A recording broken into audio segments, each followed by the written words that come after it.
الذی علم بالقلم، تیرا پروردگار وہ ہے جو استاد کے ذریعے سے تو سکھلاتا ہی ہے، وہ پین سے بھی سکھلاتا ہے، پین سے سکھلاتا ہے یعنی قلم سے لوگوں نے جو کچھ لکھا ہے اس کا مطالعہ کرو،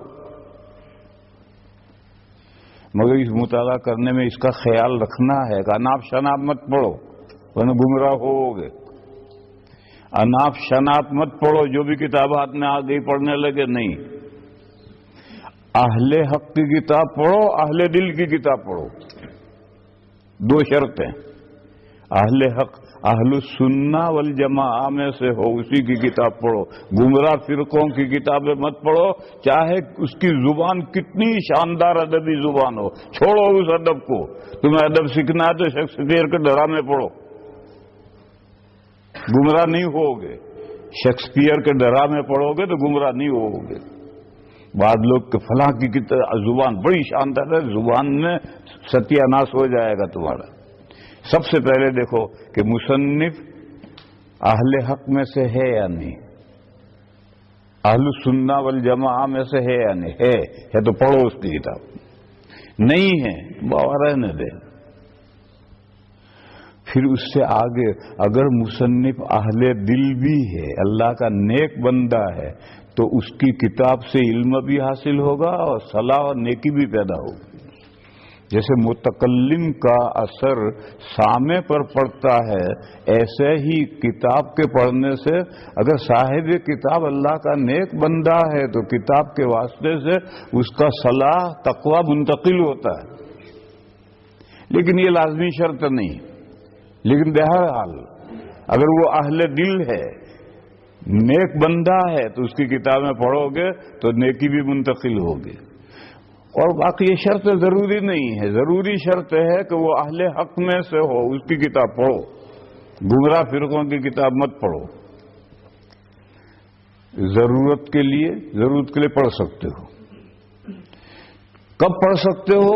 جب حق اور باطل میں امتیاز کرنے کی صلاحیت پیدا ہو جائے، اب پڑھو، عیسائیوں کی پڑھو، ہندوؤں کی پڑھو، کسی کی بھی پڑھو، اور جب تک حق اور باطل میں امتیاز کرنے کی صلاحیت پیدا نہ ہو مودودی کی کتابیں مت پڑھو۔ وہ کہاں اچھی صحیح بات کہے گا، کہاں گڑبڑ کر ڈالے گا، ہر آدمی نہیں سمجھ سکتا۔ میں مظاہر العلوم سہارنپور میں پڑھتا تھا، اصول الشاشی پڑھتا تھا، سال تھا، تو میں درسگاہ میں کیواڑ سے ٹیک لگا کر مودودی صاحب کی کتاب پردہ پڑھ رہا تھا۔ مجھے شروع ہی سے اردو زبان سے محبت ہے، اور مودودی صاحب بہت شاندار اردو زبان لکھتے ہیں،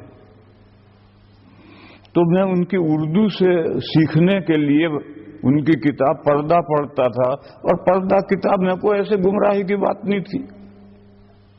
تو میں دروازہ ٹیک لگا، چھوٹی سی سائز میں چھپی ہوئی ہے، میں پڑھ رہا تھا، اور استاد پیچھے سے گزرے، حضرت مفتی یحییٰ صاحب قدس سرہ انتقال ہو گیا، وہ پیچھے سے گزرے، ان کی نظر پڑی، میری نہیں پڑی۔ پھر آگے دروازے سے جب اندر داخل ہوئے تو میں نے کتاب بند کر کے تپائی کے نیچے رکھ دی اور اپنی کتاب کھول لی، سبق پڑھا۔ سبق پڑھ کر کے استاد جب جانے لگے تو مجھ سے یہ کہتے گئے مغرب کے بعد دارالفتہ میں آنا۔ وہ دارالفتہ میں بیٹھ کر فتوے لکھتے تھے، مجھ سے کہا مغرب بعد دارالفتہ میں آنا، کہ ٹھیک۔ میں مغرب بعد گیا، وہ فتوے لکھ رہے تھے، میں بھی کتابیں لے کر پڑھنے میں لگ گیا، وہ فتوے لکھتے رہے، میں پڑھتے رہا۔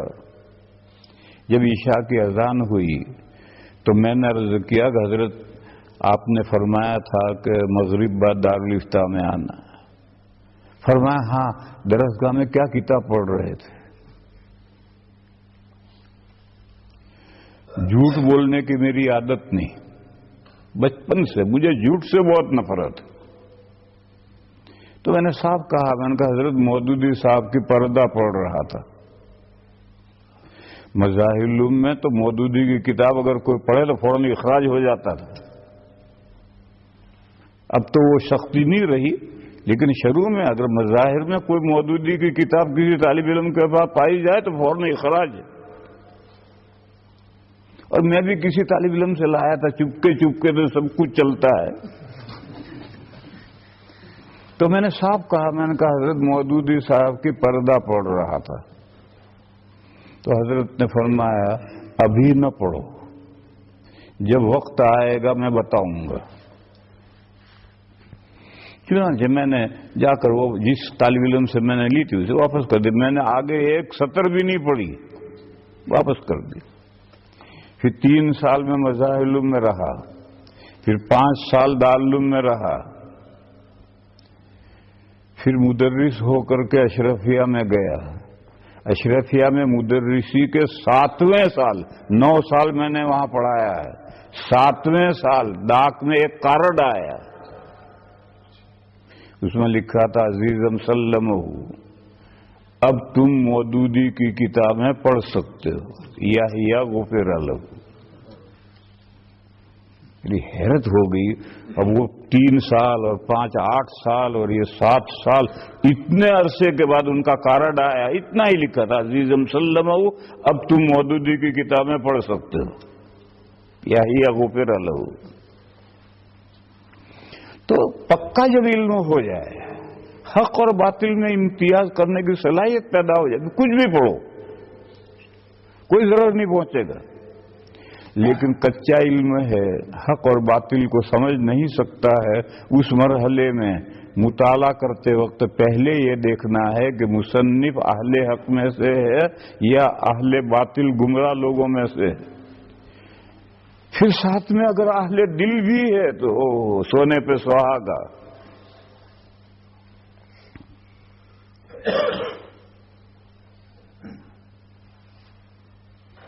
اور پڑھنا ہے پڑھنا ہے پڑھنا ہے، مسلسل علم کو علم کے لیے پڑھنا ہے۔